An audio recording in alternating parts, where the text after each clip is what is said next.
Здравейте! В днешното видео ще ви покажа две рецепти с коприва, както и самата, която направихме.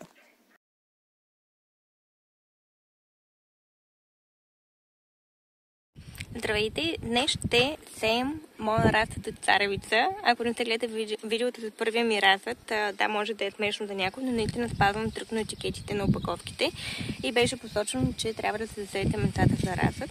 И днес ще ги засеем вече в почвата, защото доста пораснаха и според мен не се чувстват комфортно. Надявам се да оцелеят. Макси ще ми помага. И гледайте.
Моята част от работата беше да използвам машината за шлайф и да шлайфвам дъските, които ползвахме, тъй като това всъщност отнемаше също доста по-голяма част от времето.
Искам да ви покажа какво си взех. Това видео снимам към момента на... Днес сме 8 април. Исках да видя някакъв сорт томати и този беше единствения вариант. Биволско сърце, вече е късно за него, но реших да взема този, да го спробвам, който все още не е късно, април месец, да направя сеитба за разсад. След това вземах от тази кокосова почва. Видях и във видеото само дано да не греша на джилянка отдалеч от гърда.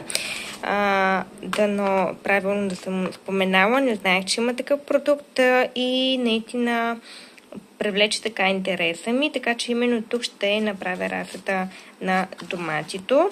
Искам тук да благодаря на Юлия, която ми препоръча да си застея до пипера, именно това растение, което ще го предпази от какво в момента ми избягва, но когато го застея, живот ще здраве и цъфне, ще го снимам и ще ви споделя повече. И едни семента да кълдърам, че това е едно растение, което е много мъничко, много красиво, но го няма в къщата и ми се иска да си го застея.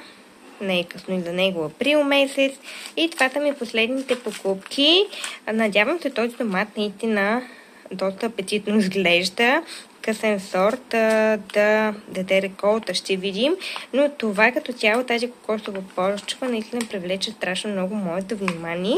Ще видите всъщност как се правя именно разсада на доматенцето с нея след малко. И всъщност ще застея и тези семенца, тъй като съм решила наистина да не ги стея директно в почвата, а да се ги застея тук и когато засаждам пипера в градината, тогава да пренеса и цветето заедно. Ето и тези лаленца, които си взех от Lidl. Есента ги засяхме с Макси и наистина са разкошни. Толкова съжалявам, че не си взех повече луковици, но когато ги пуснат пак, особено ето това и тези къдравите са разкошни, ще се взема много повече, за да имам до година по-голямо количество в градината пред къщата.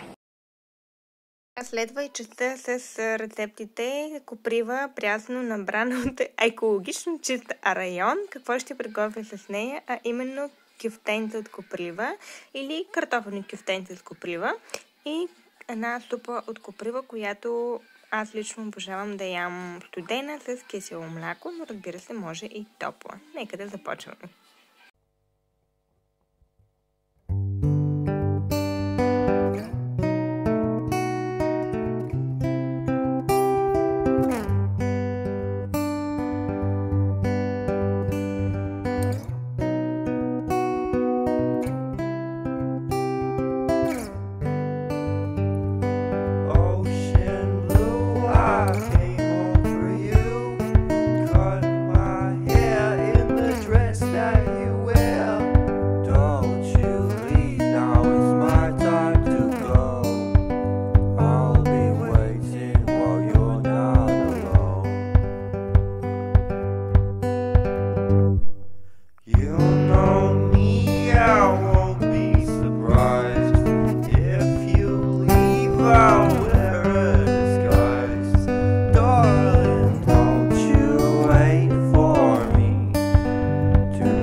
Линкове към рецептите за кюфтенците и тази майонеза ще оставя долу в описанието. Това е една домашна майонеза с прясно мляко и с олио. Аз добавям чесън, за да се получи като чеснова майонеза. Като заедно може да добавите и кисело мляко и да стане буквално точно като един чеснов крем, който обожавам в къщи. И това са съставките. Една чаша 50 мл прясно мляко, 2 до 3 олио, според консистенцията, когато го разбиете. Забравих да добавя лимонна киселина. Ето вече как изглежда. Много пухкава консистенция, леко като бял сняг. Страшно много е вкусна. Може да добавите и копър, както направих и аз.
Това е препаратът, който ползвам, за да си почистя печката. Винаги след мен е ужас, но съм много доволна от него. Натръквам с гъбата, мека гъба, изчаквам няколко минути, след това забърсвам и резултатът, както виждате, е много добър. Нека да видим и как се засях семенцата с кокосовата почва.